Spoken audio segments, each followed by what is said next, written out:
আসসালামু আলাইকুম রহমতুল্লাহি বরকাতুহু নাহমাদুহু ওয়া নুসাল্লি আলা রাসূলিহিল কারীম আম্মা বাদ। দর্শক মণ্ডলী, আমাদের সমাজকে সুন্দর সুশিক্ষিত করে গড়ে তুলতে আমাদের সমাজের মানুষেরা যেমন কাজ করে, এর সঙ্গে কাজ করে স্কুল, কলেজ, বিশ্ববিদ্যালয় সহ বিভিন্ন প্রতিষ্ঠান। সেই রকমই মানুষের সমাজকে সুন্দর করে গড়ে তুলতে, মানুষকে মানব সম্পদ রূপে গড়ে তুলতে কাজ করে যায় বিভিন্ন অলাভজনক সংগঠন। সেই অলাভজনক সংগঠনগুলোর মধ্যে অন্যতম একটি সংগঠন হলো সোনামণি, যারা বিনামূল্যে শিশুদের ধর্মীয় শিক্ষা এবং নৈতিক শিক্ষা, সে সঙ্গে সামাজিক শিক্ষা দিয়ে থাকে। যে সংগঠনটি সারা দেশে প্রায় ৪৭টির অধিক সাংগঠনিক জেলায় কাজ করে যাচ্ছে। আজকে আমরা আমাদের শিক্ষা সংলাপের এই পর্বে সেই সংগঠন সম্পর্কে এবং তাদের বার্ষিক কার্যকলাপ সে সঙ্গে জানব। একটা সোনামণির মেধা বিকাশ করতে, একটা বাচ্চার মেধা বিকাশ করতে এই অলাভজনক সংগঠনগুলো কিংবা বিভিন্ন যে প্রতিযোগিতাগুলো হয়ে থাকে এগুলো কতটা ভূমিকা পালন করে। সেই লক্ষ্যে আমাদের সঙ্গে আজকের অতিথি হিসাবে আছেন একটি আদর্শ জাতীয় শিশু কিশোর সংগঠন সোনামণির কেন্দ্রীয় পরিচালক জনাব রবিউল ইসলাম। তিনি দীর্ঘ ১২ বছরের বেশি সময় ধরে বাচ্চাদের নিয়ে কাজ করছেন। তার অভিজ্ঞতা, পড়াশোনা এবং সমস্ত কিছু মিলিয়ে আমরা আজকে জানার চেষ্টা করব শিশুদের মেধা ও মনন বিকাশে এই অলাভজনক সংগঠনগুলো কর্তৃক আয়োজিত যেই প্রতিযোগিতাগুলো হয়ে থাকে এগুলো সন্তানকে বা বাচ্চাকে সুনাগরিক হিসেবে গড়ে তুলতে কতটা ভূমিকা পালন করে। প্রিয় দর্শক, আপনারা দেখছেন হাদিস ফাউন্ডেশন শিক্ষা বোর্ডের সৌজন্যে শিক্ষা সংলাপ আজকের ১৫তম পর্ব। আজকের ১৫তম পর্বের প্রতিপাদ্য বিষয় হলো শিশুদের মেধা ও মনন বিকাশে সাংস্কৃতিক প্রতিযোগিতার ভূমিকা। এই বিষয়ে আমাদের সঙ্গে আজকের অতিথি হিসাবে আছেন সোনামণি সংগঠনের কেন্দ্রীয় পরিচালক জনাব রবিউল ইসলাম। চলুন আমরা আমাদের আজকের পর্বে আমাদের অতিথিকে স্বাগত জানাই এবং আমরা তার কাছ থেকে তার অভিজ্ঞতা এবং পড়াশোনার আলোকে বিভিন্ন জ্ঞান অর্জন করি। আসসালামু আলাইকুম রহমতুল্লাহ। ওয়ালাইকুম সালাম রহমতুল্লাহ। কেমন আছেন? আলহামদুলিল্লাহ, আল্লাহ অনেক ভালো রেখেছে। আমরা প্রথমে আপনাকে অসংখ্য ধন্যবাদ জানাচ্ছি। আপনি অনেক ব্যস্ত থাকেন, এর মধ্যে আমাদেরকে সময় দিয়েছেন, আলহামদুলিল্লাহ, আল্লাহর শুকরিয়া এবং আপনাকে অসংখ্য ধন্যবাদ। আপনাকেও ধন্যবাদ জানাচ্ছি আজকে আমাকে এই হাদিস ফাউন্ডেশন শিক্ষা বোর্ডের এই শিক্ষা সংলাপে আমন্ত্রণ করার জন্য। জাযাকাল্লাহু খায়রান। প্রিয় দর্শক, আপনারা অবশ্যই দেখবেন এবং অন্যকে দেখার সুযোগ করে দেওয়ার মাধ্যম হিসেবে অধিক হারে শেয়ার করবেন। সে সঙ্গে বলে রাখতে চাই, যদি এই সোনামণি কেন্দ্রিক কিংবা এই কেন্দ্রীয় সাংস্কৃতিক প্রতিযোগিতা অথবা বিভিন্ন প্রতিযোগিতা যেগুলো হয়ে থাকে এই কেন্দ্রিক যদি আপনার কোনো এক্সপিরিয়েন্স হয়ে থাকে, যদি আপনার এগুলির দ্বারা কোনো উপকার হয়ে থাকে, তাহলে অবশ্যই কমেন্টে সেটা সবার সঙ্গে শেয়ার করবেন। শেষ পর্যন্ত আমাদের সঙ্গে থাকবেন। চলুন আমরা আমাদের বিভিন্ন প্রশ্নোত্তরের মাধ্যমে আমাদের আজকের অতিথির কাছ থেকে বিভিন্ন বিষয়গুলো জেনে নিই। আমরা প্রথম যে বিষয়টি জানতে চাইব সেটা হচ্ছে যে আমাদের তো শিক্ষা কারিকুলাম বলি কিংবা আমাদের পড়াশোনা বলি, বাচ্চাদের যে পড়াশোনাটা আছে সেটা তো একটা লেভেলে হচ্ছে আলহামদুলিল্লাহ, যেখানে একদম 0 থেকে শুরু করে 5ম শ্রেণী পর্যন্ত আমাদের কারিকুলাম অনুযায়ী ইবতেদায়ী শাখা। তো সেইখানে যেই বিষয়গুলো পড়ানো হয়, বাংলা বলি, ইংরেজি বলি, গণিত বলি, সমস্ত বিষয় কিন্তু সেখানে পড়ানো হয়। উপরন্তু সেখানে সামাজিক অনেক জিনিসগুলো পড়ানো হয়, যেমন কার সঙ্গে কেমন ব্যবহার করবে এগুলো পড়ানো হয়। এই যে পাঠ্যপুস্তক আছে এর পরেও কেন এই অলাভজনক সংগঠনগুলোর প্রয়োজন হয়? আসলে আমরা বর্তমান বাংলাদেশ সরকার কর্তৃক যে সিলেবাস আমরা পেয়েছি, এই সিলেবাস একটা সীমাবদ্ধ, অর্থাৎ একটা গণ্ডির মধ্যে আবদ্ধ। বিশেষ করে সরকার কর্তৃক যে সিলেবাসটা আমরা পেয়েছি নির্দিষ্ট কতগুলো বইয়ের সমন্বয়ে সিলেবাস। আর এরপরে এখানে 2টা দিক বলবো। একটা দিক হচ্ছে যে আমাদের অভিভাবক যারা আছেন এবং আমাদের শিক্ষার্থী যারা আছেন তারা অধিকাংশই একটা প্রতিযোগিতার মধ্যে তাদের জীবনটাকে পার করার চেষ্টা করেন এবং অভিভাবকেরা এই বিষয়ে ব্যতিব্যস্ত হয়ে যান যে সর্বোচ্চ ভালো রেজাল্ট কিভাবে হবে, বেশি নাম্বার কিভাবে পাওয়া যায়। এই ব্যতিব্যস্ততায় দেখা যায় যে একটা সরকার যে সিলেবাস দিয়েছে সেটাকে আরও ছোট করতে করতে, খাটো করতে করতে, মানে অল্প লিখে সবচেয়ে বেশি নাম্বার পাওয়া যায় কি করে। আচ্ছা, একই তো সিলেবাস অল্প, এরপরে সেটাকে আবার অল্প করার চেষ্টা করা হয় যাতে করে ফলাফলটা ভালো হয়। আর আরেকটি দিক হচ্ছে দিন শেষে যাতে একটা সার্টিফিকেট পাওয়া যায়। যার কারণে এই সীমাবদ্ধ সিলেবাসের মধ্য দিয়ে আমাদের জ্ঞানের পরিপক্কতা, জ্ঞানের যে আরও বিভিন্ন শাখা প্রশাখা রয়েছে সেখানে যাওয়ার সুযোগ হয় না। জি। তো এই জন্যই সাংস্কৃতিক প্রতিযোগিতা বা এই ধরনের আয়োজনগুলোতে যদি আমাদের সোনামণিরা অংশগ্রহণ করে তাহলে জ্ঞানের বিভিন্ন শাখা প্রশাখায় যাওয়ার তার সুযোগ হবে। আর যদি কেউ যেতে চায় তাহলে এই ধরনের প্রতিযোগিতামূলক অনুষ্ঠানে অংশগ্রহণ করা ছাড়া সিলেবাস দিয়েই যথেষ্ট হবে না। আচ্ছা, এখানে আমরা যেটা বলছিলাম একটু আগেই, যে আপনি যেটা বলছিলেন যে সিলেবাসটা সীমাবদ্ধ।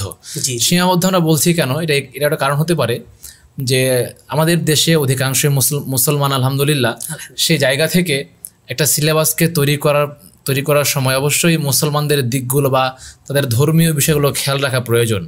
সেই জায়গাতে আমাদের ওই সিলেবাসে দেখা যায় যথেষ্ট ধর্মীয় জ্ঞানের একটা অভাব পাওয়া যায়, যেটা আমাদেরকে এই প্রতিযোগিতাগুলো অনেক সময় সহযোগিতা করে। জি। এবং বলা যায় যে বাংলাদেশের প্রেক্ষাপটে আমাদের ধর্মীয় যে আবেশ বা ধর্মীয় যে অনুভূতি, এটা তো দিনে দিনে সিলেবাস থেকে তুলে দেওয়ার মানে একটা কূটকৌশল চলছে। আচ্ছা, এখান থেকে যদি আমাদের এই ধরনের ধর্মীয় প্রতিযোগিতামূলক অবস্থান আমাদের না থাকে তাহলে একদিন এমন একটা অবস্থা হবে যে আমাদের ধর্মের কোনো বালাই থাকবে না। জি। তো সেইখানে যদি আমরা পৌঁছতে চাই তাহলে আমাদের এই ধরনের কার্যক্রমগুলো, ইসলামী সাংস্কৃতিক প্রতিযোগিতাগুলো বেশি বেশি আয়োজন করা প্রয়োজন। যেহেতু কথা চলে আসলো প্রসঙ্গক্রমে, বলা হয় যে এটা মানুষের যে একটা অস্তিত্ব, মানুষ যে সৃষ্টি হওয়ার যে বিষয়টা, এবং মানুষ যে আসলেই আগে থেকে মানুষ ছিল বা আল্লাহ তাআলা যে মানুষ রূপে প্রেরণ করেছেন, এরপরে আমাদের এই যে আজকের যে মানুষ, সেই মানুষ কিন্তু বর্তমান পাঠ্যপুস্তক দেখলে কিন্তু আমরা সেটা পাই না। একটা কোমলমতি বাচ্চা কিন্তু শিখে যে মানুষ আসলে মানুষ এক সময় ছিল না, বানর ছিল, বানরের বংশধর আমরা। জি। মানে এতটাই আমরা নিকৃষ্ট, অথচ আল্লাহ কোরআন মাজিদে আশরাফুল মাখলুকাত বলেছেন। আল্লাহ তাআলা সূরা ৩-এর মধ্যে বলছেন, লাকাদ খালাকনাল ইনসানা ফি আহসানি তাকবীম, আমি মানুষকে উত্তম করে সৃষ্টি করেছি, উত্তম কাঠামো দিয়ে, উত্তম অবয়ব দিয়ে সৃষ্টি করেছি। মানুষ সৃষ্টির সেরা, অথচ এই সৃষ্টির সেরা মানুষকে যখন বানরের সাথে তুলনা করা হবে বা বানরের বংশধর বলা হবে, তখন অবশ্যই বলবো যে যারা এই কথাগুলো বলছে তারা আসলে সুস্থ মস্তিষ্কের মানুষ কিনা, এটা প্রশ্ন থেকে যায়। এই জন্য তাকে আলাদা করে প্রয়োজন পড়ছে তার অস্তিত্ব জানানোর। জি। এই জন্য ওই প্রতিযোগিতাগুলোর মাধ্যমে তারা এগুলো জানতে পারছে। জি।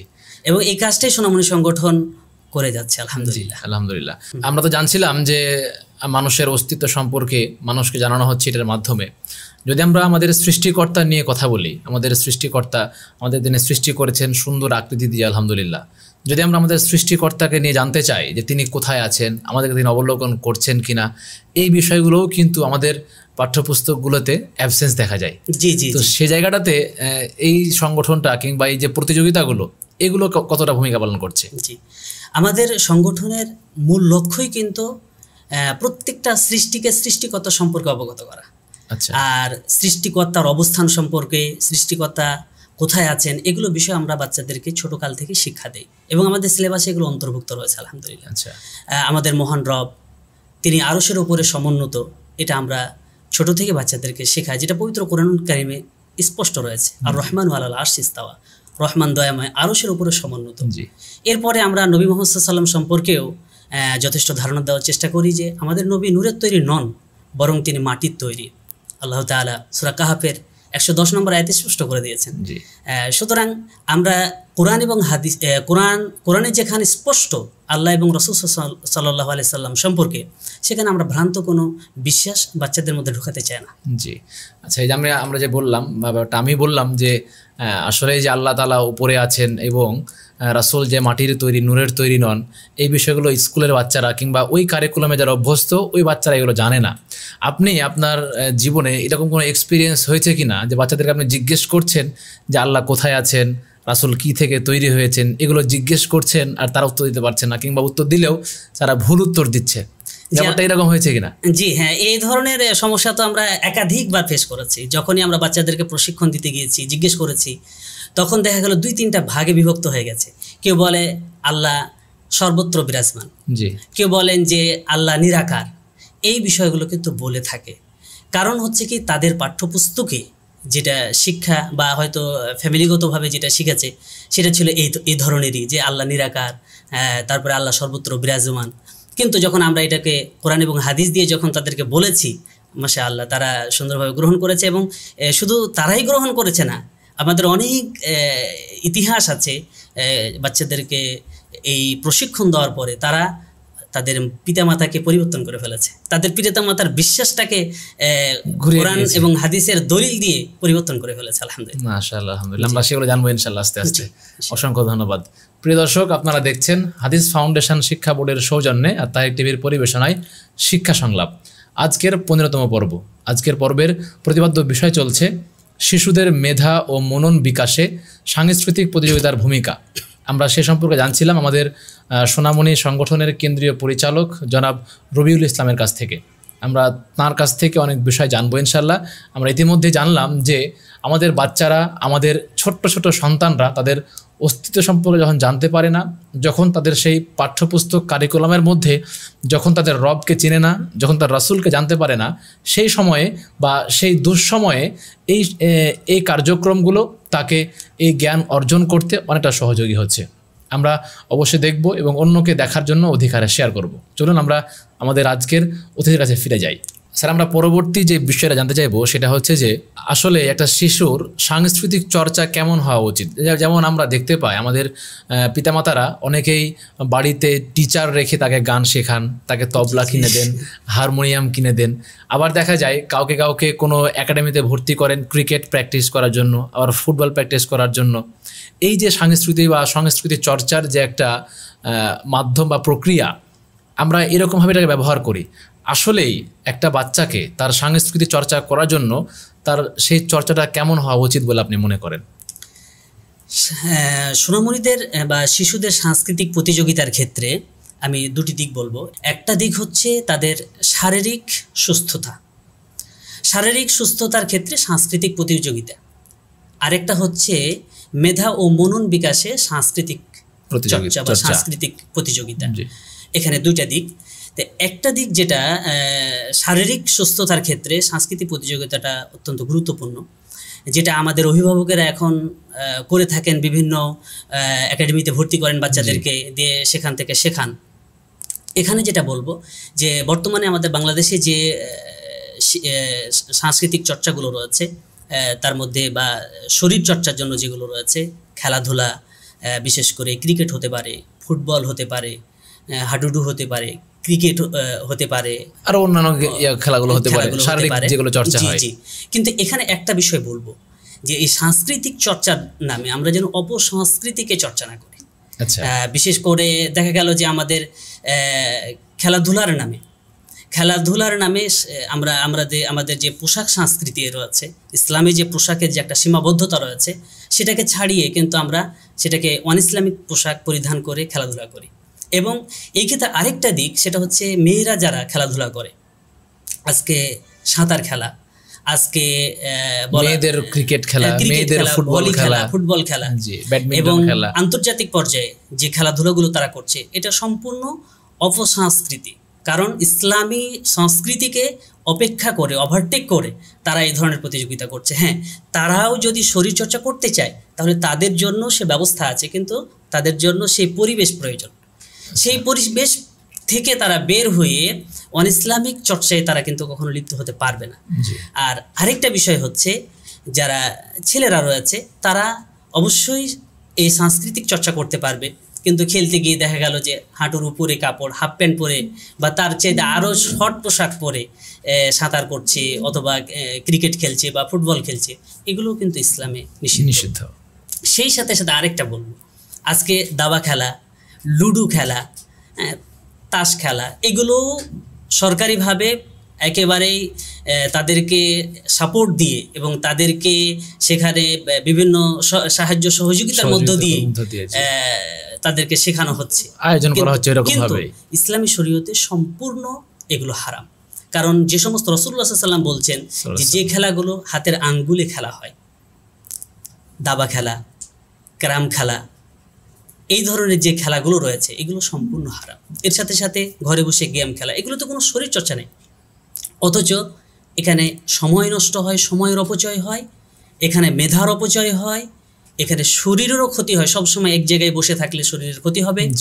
ঠিক তেমনিভাবে একটা জিনিস দীর্ঘ সময় তাকালে দেখে থাকলে চোখের সমস্যা হবে, এবং সর্বোপরি সবচেয়ে বড় যেটা, আল্লাহ আমাদেরকে যে সময়টা দিয়েছেন এটা আল্লাহর বিশেষ নিয়ামত।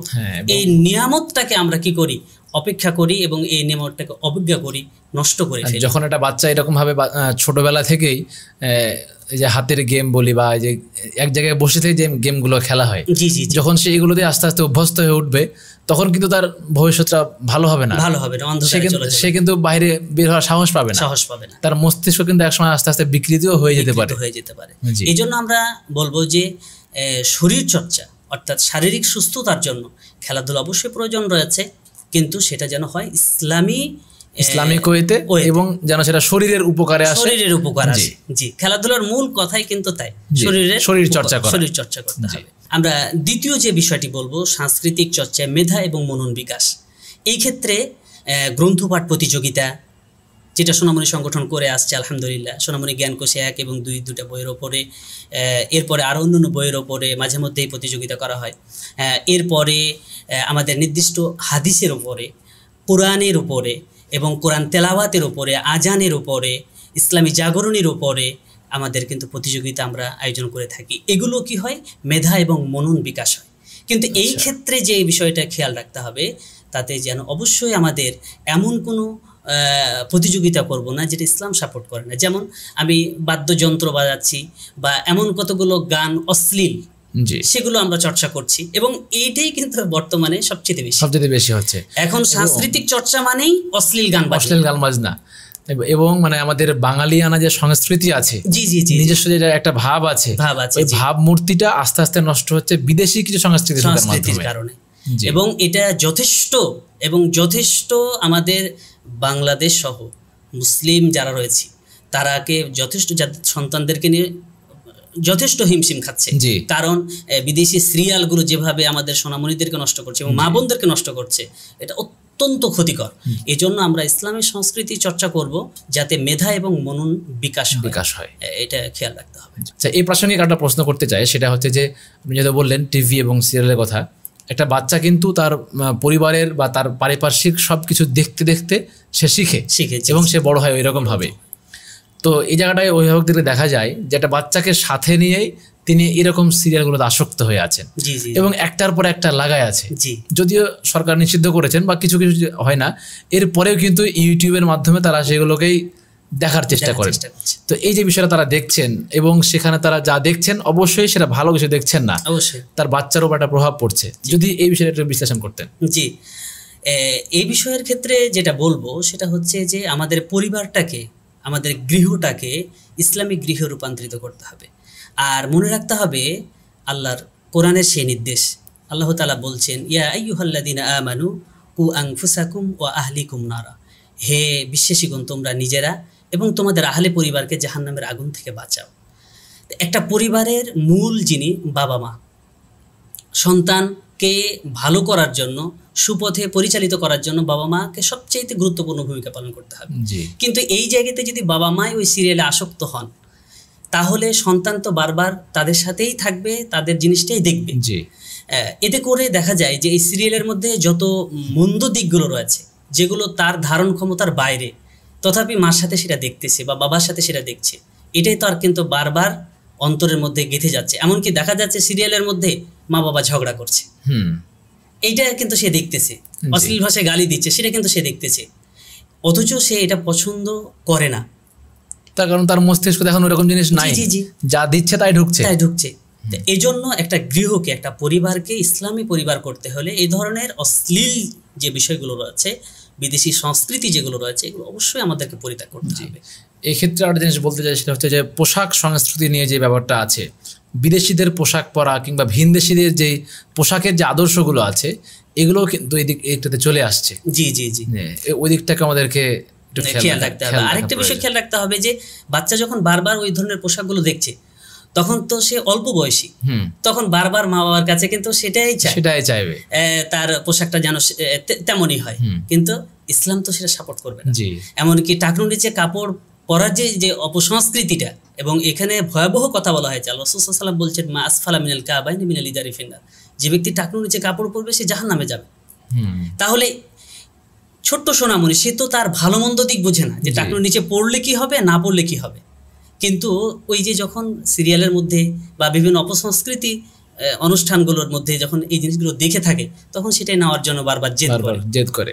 আবার দেখবেন যে পোশাকে যে অশ্লীল ছবি থাকে, হ্যাঁ মেয়েদের ছবি বা বিভিন্ন ক্রিকেটার বা বিভিন্ন তারকাদের যে ছবি থাকে, ছবি ইসলামে এই ধরনের ছবি হারামকৃত, জি কিন্তু তারপরেও এই ছবিযুক্ত পোশাকগুলো সে পছন্দ করছে। জি, কেন? জি। ওই সে বারবার বারবার দেখতেছে। দেখছে ওইটা। এবং আপনার মনে আছে কিনা একটা সময় কিন্তু পাখি জামা নিয়ে জি, জি, বা জি, এই জি, সমস্ত জামাগুলো জি। নিয়ে কিন্তু বাংলাদেশে অনেক আত্মহত্যা জিনিস ঘটেছিল, আত্মহত্যার মতো একটা জি জঘন্যতম কর্মকাণ্ড ঘটেছিল। এবং এগুলোর পেছনে কিন্তু ওই বিদেশি সংস্কৃতিগুলোই ইন্ধন দিয়েছিল। ইন্ধন দিয়েছে। জি, জি, আমরা চেষ্টা করব সেখান থেকে ফিরে আসার ইনশাআল্লাহ। আল্লাহ কবুল করুক। আল্লাহুম্মা আমিন।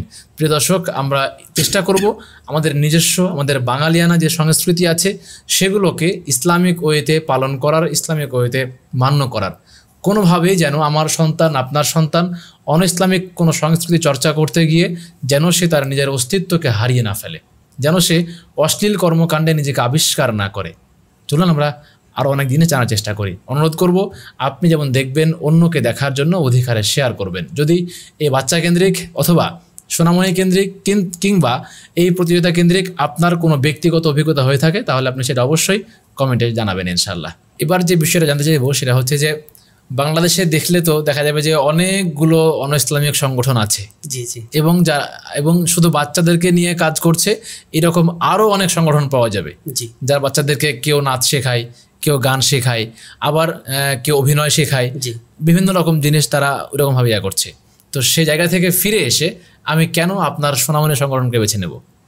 যে সোনামণি সংগঠনকে বেছে নেওয়ার যে মূল কথা, যেটা আমাদের মূল দাওয়াত, সেটা হলো এই যে সোনামণি সংগঠন হচ্ছে একটা সোনামণিকে দুনিয়াতে সুন্দরভাবে চলতে এবং জান্নাতমুখী করতে কাজ করে যাচ্ছে। সোনামণি সংগঠনের যদি লক্ষ্যটা আমি বলি, তাহলে স্পষ্ট হয়ে যাবে সোনামণি সংগঠনের লক্ষ্যই হচ্ছে শিশু কিশোরদের মধ্যে ইসলামী চেতনা সৃষ্টি ও তদনুযায়ী জীবন ও সমাজ গড়ে তোলার মাধ্যমে আল্লাহর সন্তুষ্টি অর্জন করা।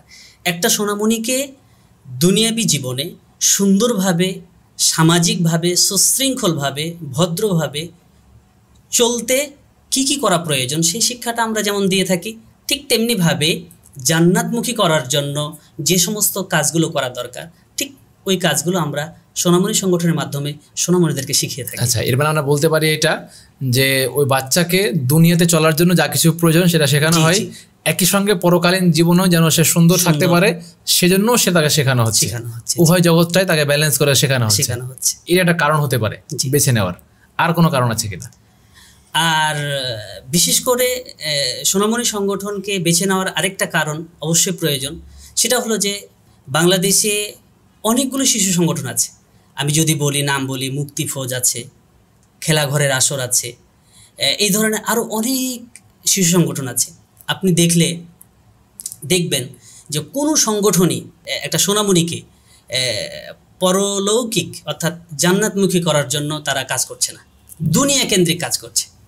তো দুনিয়া কেন্দ্রিক কাজ করছে যারা দুনিয়ামুখী, হয়তো তারা বেছে নেবে, কিন্তু যারা দুনিয়ার সাথে পরকাল পেতে চায় তারা অবশ্যই সোনামণি সংগঠনকে বাঁচবে। এবং অবশ্যই এটা আমি মানে একটু দৃঢ়তার সাথে বলতে চাই যে বাংলাদেশে একমাত্রই একটা সোনামণিকে দুনিয়া এবং আখেরাতের সফলতার জন্য সোনামণি সংগঠনই কাজ করছে, আলহামদুলিল্লাহ। আচ্ছা, আলহামদুলিল্লাহ। এবং আমি আলহামদুলিল্লাহ যতটুকু দেখেছি আপনাদের বই পুস্তক, এই জায়গা থেকে সোনামণি জ্ঞানকোষ 1 নামে একটা বই আছে, জ্ঞানকোষ 2 নামে একটা বই আছে। সে বইয়ের চমৎকার একটা জিনিস দেখেছি, সেটা হচ্ছে যে সেখানে কিন্তু স্বদেশ নামে একটা অধ্যায় আছে। আবার স্বদেশের মধ্যে বিভিন্ন জেলাগুলো, বিভিন্ন বিভাগগুলো আছে। এর মানে দেশ সম্পর্কে তাকে একটা জ্ঞান দেওয়া হচ্ছে। বিদেশ, আবার দেখলাম বিদেশ সম্পর্কে একটা আছে, বিজ্ঞান সম্পর্কে আছে। কমপ্লিট একটা বাচ্চাদের উপযোগী একটা বই আমরা দেখতে পেলাম, আলহামদুলিল্লাহ। তার এর মানে তাদেরকে এই দুনিয়াতে চলতে হলে যেগুলো শেখানো প্রয়োজন সেগুলো সে শিখছে, আলহামদুলিল্লাহ। তার মানে তার এখানে আসলে তার কোনো জগৎটাই বাদ যাচ্ছে না, বাদ যাবে না ইনশাআল্লাহ। এখানে আরেকটা বিষয় বলে রাখবো, সেটা হচ্ছে যে আমাদের যে জ্ঞানকোষ 1 এবং 2 এর যে প্রসঙ্গটা আপনি নিয়ে আসলেন, এখানে আমাদের সোনামণি যাদের অল্প বয়স, তারা তো এখানে পড়াশোনা করে জ্ঞান অর্জন করে, বিশ্ববিদ্যালয়ে যারা ভর্তি হয় তাদেরকে তো প্রতিযোগিতামূলক পরীক্ষা দিয়েই তাদেরকে এগিয়ে যেতে হয়, সামনের দিকে আগাতে হয়, উত্তীর্ণ হতে হয়। তো এখানেও আমাদের যে স্বদেশ বিদেশগুলো রয়েছে এইগুলো ভার্সিটিতে অনেক প্রতিযোগিতার প্রশ্নে এসেছে। অনেকে পরীক্ষা দিয়ে এসে ফোন করে বলেছে সোনামণি জ্ঞান কোষে এই প্রশ্নটা পড়েছিলাম, আজকে আমার ভার্সিটিতে এই প্রশ্নটা এসেছে। এরকম অনেকে। এবং এই যে বাচ্চাগুলা এখন যে তারা এই যে বইবস্তুটা পড়ছে, যখন এরা আস্তে আস্তে যখন বড় হবে তখন কিন্তু এদেরও মনে হবে যে আমি ওই জায়গাতে এই জিনিসটা পড়েছিলাম, এবং তার প্রয়োজন হয় সে কিন্তু ওই জায়গাতে গিয়ে আগে খুঁজবে। তাহলে তার এটা একটা স্থায়ী একটা সমাধান আমরা বলতে পারি। এবং সে আজকে পড়লে এটা কালকে পরশুদিন না হয় তারপরের দিন এটা কখনো না কখনো তার কাজে আসবে ইনশাআল্লাহ। জাযাকাল্লাহু খায়রান। যেহেতু আপনার এই প্রসঙ্গটা চলে আসলো, আর একটা প্রশ্ন এখানে করেই ফেলি, সেটা হচ্ছে যে এই অলাভজনক যে সংগঠনটি, আপনারা তো অবশ্যই তা তো বিনা অর্থে টাকা পয়সা ছাড়াই পড়াচ্ছেন আলহামদুলিল্লাহ, এবং যতটুকু দেখলাম প্রায় 47টির বেশি সাংগঠনিক যারা কাজ করছেন আলহামদুলিল্লাহ, এটা আল্লাহ তাআলার শুকরিয়া আলহামদুলিল্লাহ। এবং আপনারা দীর্ঘদিন কাজ করছেন, এই জন্য আমরা আল্লাহর কাছে দোয়া করি যেন মহান আল্লাহ তাআলা আপনাদের এই দুনিয়ার কোনো পারিশ্রমিক যেখানে না নিয়ে আল্লাহ তাআলা যেন পরকালীন যে পারিশ্রমিক যেন আল্লাহ সেটা বৃদ্ধি করে দেন। এই প্রসঙ্গে প্রশ্ন করবো, আপনাদের এই যাত্রা শুরু হলো কবে? এই কাজটা শুরু হয়েছে কত সাল থেকে? সোনামণি সংগঠনের যাত্রাটা শুরু হয়েছে 1994 সালের 23শে সেপ্টেম্বর ও শুক্রবার। মোহতারাম আমিরে জামাত আহলে হাদিস আন্দোলন বাংলাদেশের মোহতারাম আমির প্রফেসর ডক্টর মোহাম্মদ আসাদুল্লাহ আল গালিব স্যার এই সংগঠনটি প্রতিষ্ঠা করেছিলেন। তিনি এর নামটাও, এই যে মাধুর্যপূর্ণ যে নাম সোনামণি, এটাও তিনি কিন্তু কোরআন মাজিদের সূরা আহজাবের 23 এবং 24 নম্বর আয়াতের আলোকেই তিনি কিন্তু এই নামকরণটা করেছেন। জাযাকাল্লাহু খায়রান। প্রিয় দর্শক, আমরা বুঝতে পারলাম এতটুকু আলোচনা থেকে যে আমাদের বাচ্চাদেরকে, আমাদের সোনামণিদেরকে, আমাদের ছোট্ট ছোট কোচি সন্ততিদেরকে, তাদেরকে আমি যেমন একাডেমিক শিক্ষায় শিক্ষিত করব, সে সঙ্গে যেন তার ধর্মীয় শিক্ষাটা পাকাপোক্ত হয় আমি সেদিকেও খেয়াল রাখবো। এজন্য হাদিস ফাউন্ডেশন শিক্ষা বোর্ড কর্তৃক আয়োজিত এই আজকের শিক্ষা সংলাপের আজকের এই পর্ব থেকে আমরা আপনাদের কাছে উদাত্ত আহ্বান জানাতে চাই যেন আপনার সন্তানটা ইহকাল শিখে, যেন সে সঙ্গে সে পরকালটাও শিখে। চলুন আমরা এ সম্পর্কিত আরও অনেক বিষয় জানার চেষ্টা করি। স্যার, এবার যে বিষয় জানতে যাবো সেটা হচ্ছে যে সামনে তো আপনাদের কেন্দ্রীয় সাংস্কৃতিক প্রতিযোগিতা আসছে আলহামদুলিল্লাহ, এটা বড় খুশির খবর একটা। তো সে জায়গাতে কারা অংশগ্রহণ করতে পারে এবং এর প্রক্রিয়াটাকে যদি একটু বলতেন। সোনামণি কেন্দ্রীয় সাংস্কৃতিক প্রতিযোগিতা 2024 যেটা আয়োজন করা হচ্ছে, অলরেডি আমরা সিলেবাস সোনামণিদের হাতে পৌঁছে দিয়েছি। এখানে যাদের বয়স 7 থেকে 15 বছর, বালক এবং বালিকা আলাদা আলাদা গ্রুপে, বালক গ্রুপ আলাদা, বালিকা গ্রুপ আলাদা, এবং তাদেরকে পুরস্কৃত করা হবে আলাদা আলাদা করে। আচ্ছা, এরা এখানে অংশগ্রহণ করতে পারবে। আচ্ছা, তাহলে বয়স হচ্ছে 7 থেকে 15। 7 থেকে 15।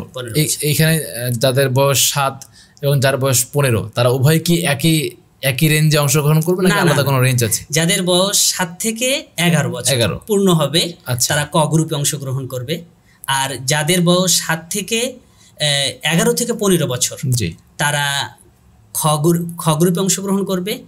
আবার আরেকটা খুশির খবর, সেটা হলো এই বছরেই নতুন আরেকটা গ্রুপ আমরা বের করেছি, সেটা হচ্ছে গ গ্রুপ। সেখানে 7 থেকে 11 বছর যারা স্কুলে শুধু পড়ে, শুধু স্কুলে যারা পড়ে, আচ্ছা, তাদের জন্য আয়োজন করা হয়েছে। কারণ অনেক সময় দেখা গিয়েছে অনেকে আমাদেরকে বলেছেন যে আমাদের ছেলেরা স্কুলে পড়ে, আপনাদের প্রতিযোগিতায় অনেক কিছু আরবি থাকে, আমাদের বাচ্চারা সেখানে নিতে পারে, অংশগ্রহণ করতে পারে না, ভয় করে। তা আমরা এই ভীতিটাকে দূর করার জন্য একেবারে তাদের উপযোগী করে তারা যাতে অংশগ্রহণ করতে পারে, এবং এমসিকিউ যাতে করে তাদের কোনো প্রকারের ভীতি না থাকে, এবং কোনো প্রকারের আরবি ওখানে না দিয়ে বরং বাংলাতে এবং আরবি যতটুকু দিয়েছি উচ্চারণ সহকারে আমরা দেওয়ার চেষ্টা করেছি, যাতে তারা সবাই অংশগ্রহণ করতে পারে।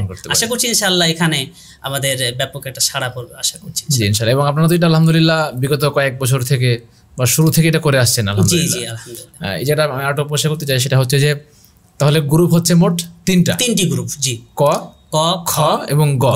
তাহলে ক গ্রুপে থাকছে যাদের বয়স 7 থেকে 11 বছর তারা থাকছে, জি। আর যাদের বয়স 11 থেকে 15 পর্যন্ত তারা হচ্ছে খ গ্রুপে, এবং এই ক আর খ এই উভয় গ্রুপ হলো যারা মাদ্রাসায় পড়ে তাদের জন্য। এবং এখানে কোনো সোনামণি যদি চায় যে আমি এখানে অংশগ্রহণ করব স্কুলে সোনামণি, তাতেও পারবে। মানে গ গ্রুপ অর্থাৎ স্কুলে যারা পড়ে তাদের যে গ্রুপটা, জি জি জি, তারা যদি মনে করে আমি কয়ে কিংবা ক্ষয়ে অংশগ্রহণ করব তাহলে সে পারবে, কোনো সমস্যা করতে পারবে, কোনো সমস্যা নেই। কিন্তু এখানে আরেকটা বিষয়, সেটা হচ্ছে যে ক গ্রুপের এবং খ গ্রুপে যারা মাদ্রাসার ছাত্র, তারা যদি চায় যে আমরা গ গ্রুপে অংশগ্রহণ করব, তাহলে সেখানে তাদেরকে অংশগ্রহণ করা খুব চমৎকার। তার মানে যারা স্কুলে পড়ে তারা চাইলে যারা মাদ্রাসায় পড়ে এদের সঙ্গে কম্পিটিশন করতে পারবে, কিন্তু মাদ্রাসায় পড়ে স্কুলের সাথে কম্পিটিশন করবে ব্যাপারটা কিন্তু এরকম করতে পারবে না। জি না, জি, যাতে সবার সাথে একটা ব্যালেন্স থাকে যাতে। জি, চমৎকার সিদ্ধান্ত এটা একটা, আলহামদুলিল্লাহ। যদি আমাকে একটু পরিসংখ্যান বলেন যে প্রত্যেক বছর আনুমানিক কতজন শিক্ষার্থী বা কতজন বাচ্চা এখানে অংশগ্রহণ করে? আলহামদুলিল্লাহ, আমরা দীর্ঘদিন যাবত অর্থাৎ সোনামণি প্রতিষ্ঠার পর থেকেই সাংস্কৃতিক প্রতিযোগিতাটা তাদের জন্য হয়ে থাকে। তো এই বছরেও, গত বছরের পরিসংখ্যানটা যদি বলি, গত বছর প্রায় 10,000 সোনামণি আমাদের এখানে অংশগ্রহণ করেছিল। 10,000? জি জি, আলহামদুলিল্লাহ, মাশাআল্লাহ। আশা করছি এবার হয়তো 15,000 অংশগ্রহণ করবে, এরকম একটা আমাদের আশা আছে ইনশাআল্লাহ। জি, প্রিয় দর্শক, এই সংখ্যাটা শুনলে একটা আশ্চর্য হয় যে একটা অলাভজনক সংগঠন যারা যে শিক্ষা দিবে কিন্তু ওই শিক্ষার বিনিময়ে কোনো অর্থকড়ি কিংবা কোনো কিছুই নেবে না, আপনার বাচ্চাকে শেখাবে এবং সেটা বিনা পয়সায়।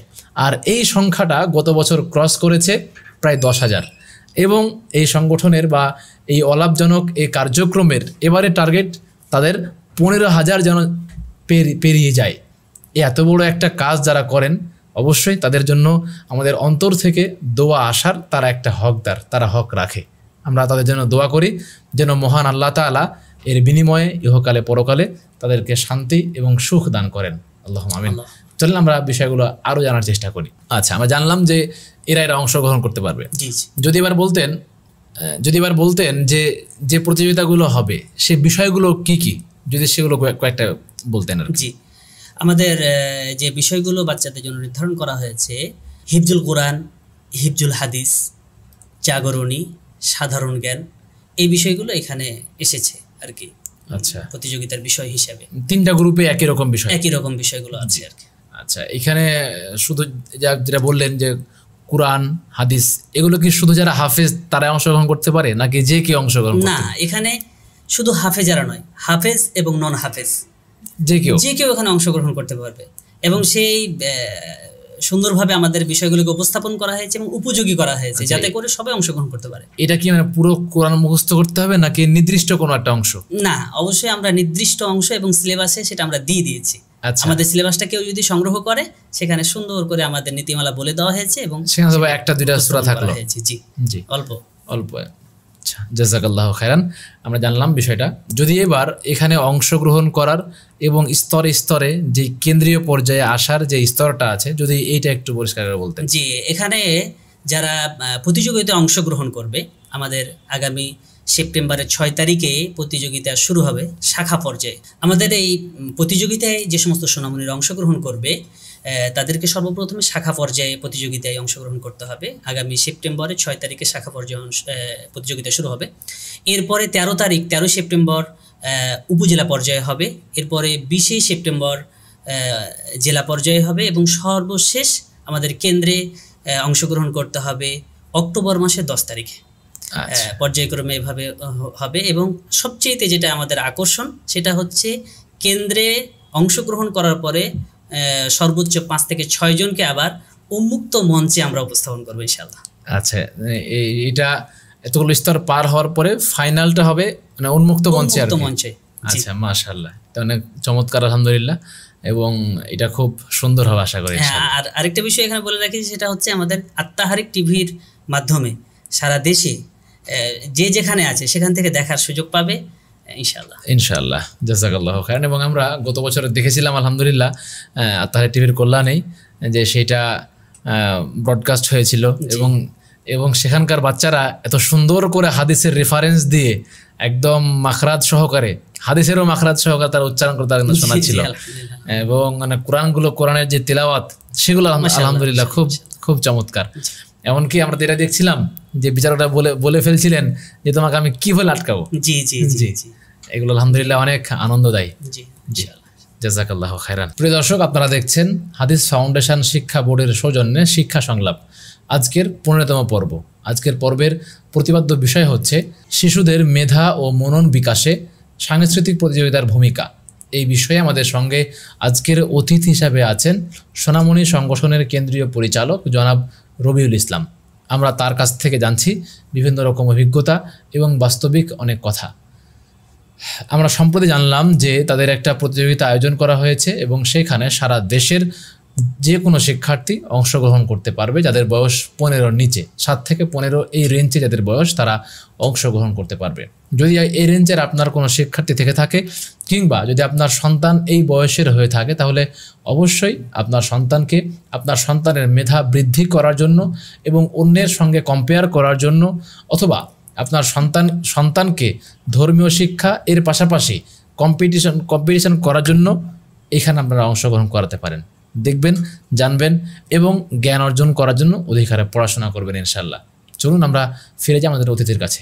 এবার যে বিষয়ে জানতে চাইবো সেটা হচ্ছে যে আপনাদের সংগঠন তো আলহামদুলিল্লাহ অনেক কার্যক্রমের সঙ্গে যুক্ত আছে। শুধু কি এইটা পাঠদান করাই নাকি এটা এর আর অন্য কোনো শাখা আছে কিনা, বা এর কার্যক্রমগুলো আর অন্য কোনো দিক দিয়ে আগায় কিনা?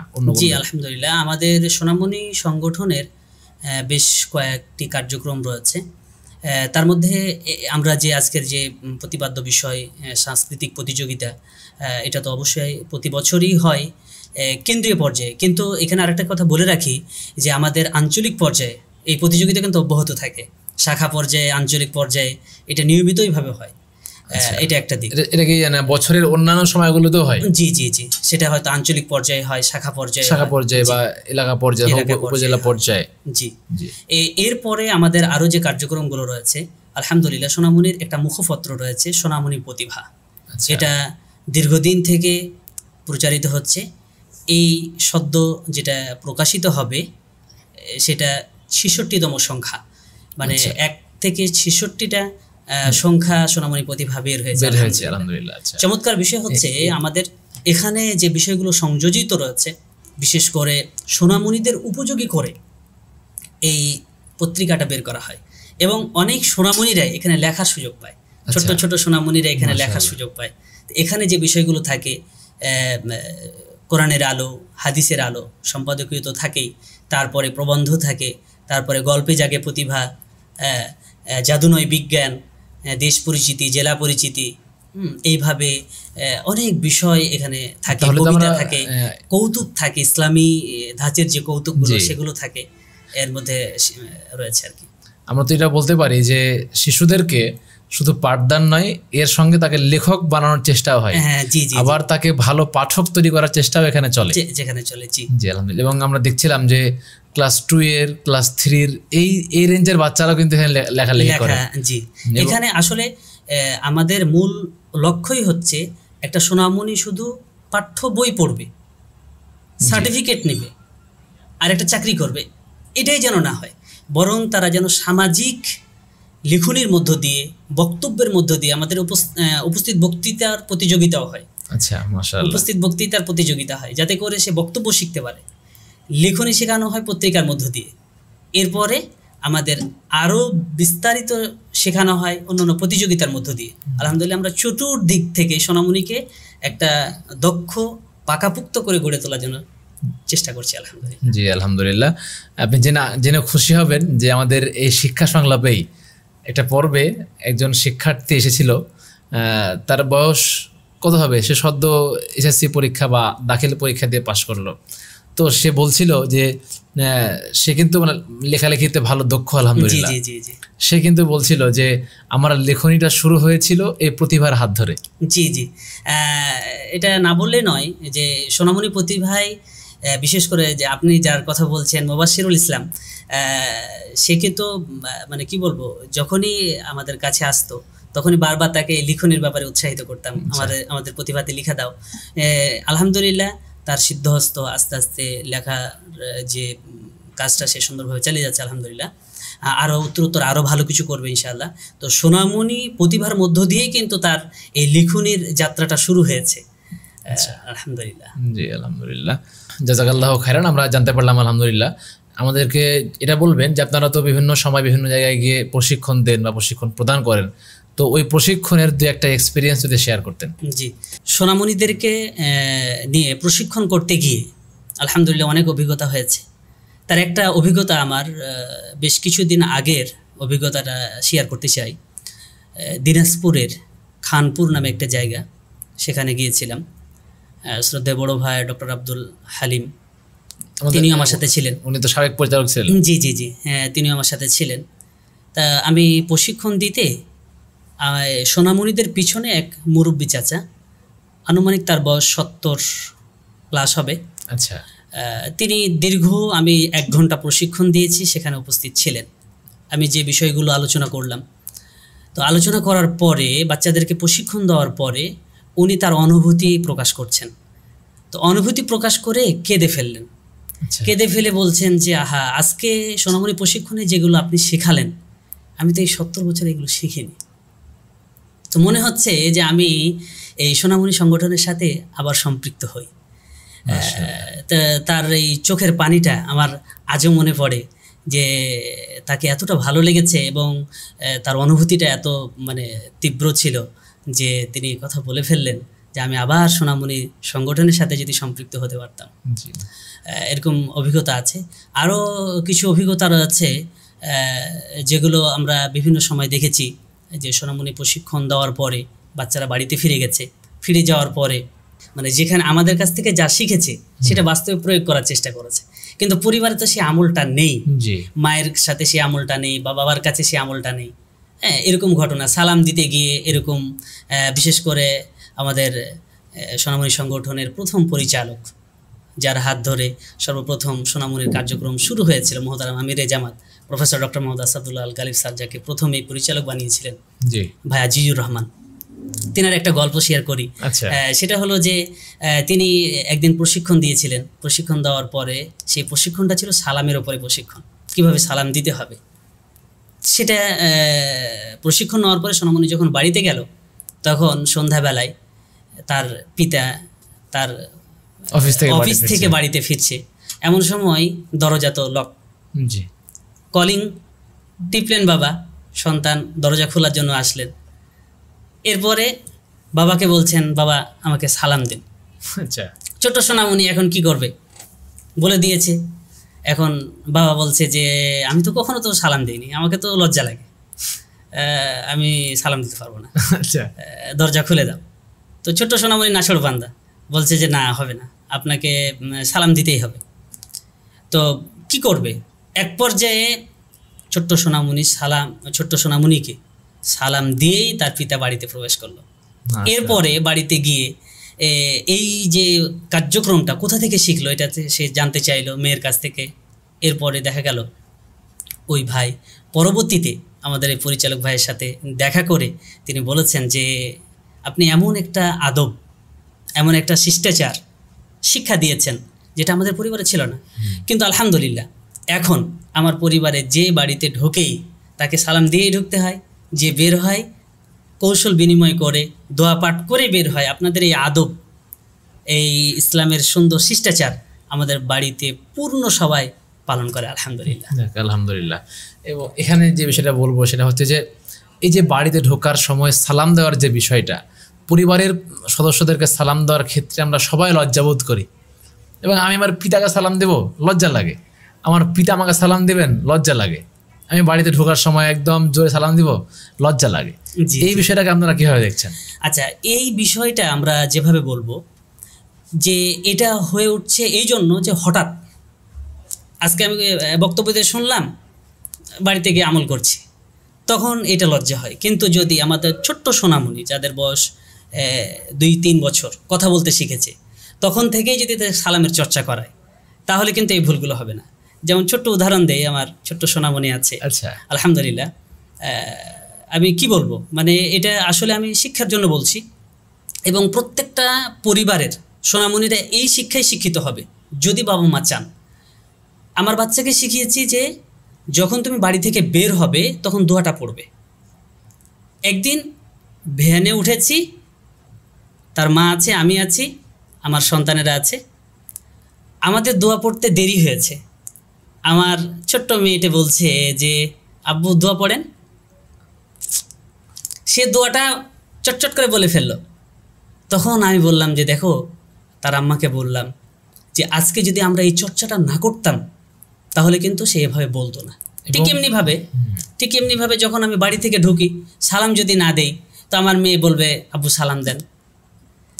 একদিন বাড়িতে খাওয়া দাওয়া করছি, এর ফাঁকে দেখা গেল যে আমার ছোট্ট সোনামণি খাবারের বিসমিল্লাহ বলেছে কিনা আমাকে বলছে আব্বু বিসমিল্লাহ বলেন।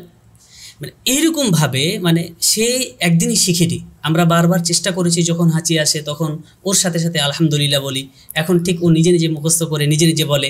কখনো হাঁচি দিয়েছি, সালাম উত্তর দিতে ভুলে গেছি, ও উত্তর সুন্দর দিচ্ছে আলহামদুলিল্লাহ। এই জন্য আমরা যদি ছোট থেকেই আমাদের সোনামণিদেরকে এই চর্চাটা করাই তাহলে কিন্তু বড় হয়ে লজ্জা পাবে না। সালাম দিবে, মুসাফা করবে, সব কিছুই করবে। আর এই সালামের যে বরকত, এই বরকত থেকে আমরা আমাদের পরিবার, আমাদের সন্তানদেরকে মাহরুম কেন করব? যেখানে রাসূলুল্লাহ সাল্লাল্লাহু আলাইহি ওয়াসাল্লাম বলছেন যে মামিন মুসলিমাইনি ইয়ালতাকিয়ানি ফায়াতাসাফাহান, যখন দুজন মুসলমান পরস্পর একত্রিত হয়ে সালাম দিয়ে মুসাফা করে তখন তারা দুইজন পৃথক হওয়ার আগেই আল্লাহ তাদের ছোট সব পাপগুলোকে ক্ষমা করে দেন। এত চমৎকার একটা মানে নেকির সুযোগ থেকে আমরা নিজেরাও বঞ্চিত হচ্ছি এবং সোনামণিদেরকে বঞ্চিত করছি। অতএব আমরা এই সালামের পরিবেশ এবং ইসলামী সমস্ত পরিবেশগুলোকে যদি আমরা চর্চা করি তাহলে দেখা যাবে যে বড় হয়ে আমাদের সন্তান বা আমরা নিজেরাও লজ্জা করব না। জি জি, ইনশাআল্লাহ। জাযাকাল্লাহু খায়রান। এবং আমাদের এই জায়গায় লজ্জা করা ঠিকও হচ্ছে না, যেটা আমরা আপনার কথা জানতে পারলাম। জি জি জি। এবং এটা বুঝতে পারলাম যে পরিবারকে যদি মানুষজন চায় তাহলে সে ইসলামিক পরিবার এবং শান্তিময় পরিবার সে গড়ে তুলতে পারে। জি। একটা পিতা বাইরে যাচ্ছে, তার মনে নাই দোয়া পড়ার কথা, যখন তার সন্তান তাকে মনে করিয়ে দেয়, এর চাইতে আনন্দের আর কিছু হতে পারে? সত্যি, এর চাইতে আনন্দের আর কিছু হতে পারে না। জাযাকাল্লাহু খায়রান। যখন এগুলো আপনাদের এই সংগঠন থেকে যখন শিখবে, বাচ্চারা এগুলো শিখবে, তখন অবশ্যই এগুলো পরিবারে ব্যাপক প্রভাব ফেলবে আলহামদুলিল্লাহ। জি, আশা করবো ইনশাআল্লাহ যে আমাদের পরিবারকে আমরা যেভাবে গড়ে তোলার চেষ্টা করছি, এটা ভারী কিছু কাজ নয়। জি, এটা যে প্রত্যেক পরিবারকেই মা বাবা এভাবে গড়ে তুলতে পারবে ইনশাআল্লাহ। জি ইনশাআল্লাহ। হ্যাঁ, আলহামদুলিল্লাহ। যেটা বললেন যে বাচ্চার সালাম দেওয়া বা পরিবারের যে বিষয়টা, সেটা আলহামদুলিল্লাহ খুব চমৎকার এবং আমরা সবাই কিন্তু সেটাই চাই। জি জি জি। আচ্ছা, এরকমটা কখন আপনার এক্সপিরিয়েন্স হয়েছে কিনা যে আপনি জিজ্ঞেস করছেন প্রশিক্ষণে যে কোন কোন বাচ্চা সালাত পড়ে বা আজকে ফজরের সালাত তারা পড়েছে কিনা, এবং তারা বলেছে যে না আমরা সালাত পড়িনি, দেখা গেল যে তার পরিবারের সালাতটা হয়নি, জি জি, তার পরিবারে তার পিতামাতা সালাতটা পড়েনি, এরকমটা কখনো এক্সপিরিয়েন্স আপনার হয়েছে কিনা? এরকম এক্সপিরিয়েন্স অনেক, একটা না একাধিক। প্রশিক্ষণে গিয়ে বিষয়টা জিজ্ঞেস করা হয়। আমরা সালাতের উপরে অত্যন্ত গুরুত্ব দেই, যেহেতু এটা ফরজ। হাদিসে বলা হয়েছে যে 7 বছরেই সালাতের জন্য সন্তানকে আহ্বান করবে, এরপরে 10 বছরে তাকে বাধ্য করে সালাত আদায়ের যে বিষয়টা আছে সেটাতে গুরুত্ব দিবে। তো এই বিষয়ে আমরা দেখেছি যে অনেক পরিবারই আছে সন্তানকে কোরআন শেখাতে পাঠিয়েছে, ফজরের সালাত পিতামাতাই পড়েনি। আমি জিজ্ঞেস করেছি, বাবা তুমি সালাত পড়েছো কিনা? তো বলছে যে না আমি সালাত পড়িনি। কেন পড়িনি? পরে দেখা গেল যে তার বাবা মাই সালাত পড়ে না। শুধু এমনও সোনামণি আমাদের সামনে এসেছে যে দুঃখ করে বলেছে যে আমার আব্বা আমার মা সালাত পড়ে না, এবং সেই ছেলে দুঃখ করে একদিন বলছে যে তার বাবার কাছে দুঃখ করে বলছে, এই ঘটনাটা তার মা পরবর্তীতে জানাচ্ছে যে ছেলে দুঃখ করে বলছে যে পিতা হয়ে আমি কি বলবো আপনাকে, আমার মনটা চায় যে আপনি সকালবেলা ফজরের আজান হলে মুয়াজ্জিনের ডাকে আমার হাত ধরে বলবেন আমাকে মসজিদে নিয়ে যাবেন, কিন্তু এই সৌভাগ্য আমার নেই। অথচ বাচ্চা মাদ্রাসাতে পড়ে। তো এমন অনেক পিতামাতা রয়েছেন যারা সন্তানকে মাদ্রাসাতে পড়িয়ে ভালো কিছু করতে চান, কিন্তু নিজেরা কিন্তু এই চর্চা করেন না। তো এই ধরনের অভিভাবকদের আজকের অনুষ্ঠানের মধ্য দিয়ে বলতে চাইব যে দয়া করে সন্তানকে যে পথে নিয়ে আসছেন, এটা সেই চর্চাটা, সেই অভ্যাসটা পরিবারেও কিন্তু রাখতে হয়। 5 ওয়াক্ত সালাত, সত্য কথা বলা, পরিবারের মধ্যে সুশৃঙ্খল পরিবেশ বজায় রাখা, আমানতদারিতা ঠিক রাখা, এই বিষয়গুলো যদি পিতামাতা ছোট থেকে না করেন তাহলে কখনোই সন্তান ভালো কিছু শিখবে না। শুধু প্রাতিষ্ঠানিক শিক্ষাই যে শিক্ষা হবে বা প্রাতিষ্ঠানিক শিক্ষাই যে সন্তানের জন্য যথেষ্ট হবে এটা নয়, পরিবারকেও কিন্তু একটা শিক্ষালয়, একটা পাঠশালা বানাতে হবে। জি জি, জাযাকাল্লাহু খায়রান। আলহামদুলিল্লাহ, বুঝতে পারলাম যে আপনাদের সেই প্রশিক্ষণগুলোতে খুব চমৎকার বিষয় আলোচনা হয় এবং বাচ্চাদেরকে ছোট থেকেই সলাত এবং তার পড়াশোনা, অজুর প্রশিক্ষণ বলে, সিয়ামের প্রশিক্ষণগুলো, এগুলো সব শেখানো হয় আলহামদুলিল্লাহ। তো এইরকম আকীদার বিষয়গুলো হয়। আমার প্রশ্নটা হচ্ছে যে এরকম বিষয়গুলো সারা দেশে কতবার হয়, নাকি শুধু আপনি একা একা যান, ব্যাপারটা কিরকম কি?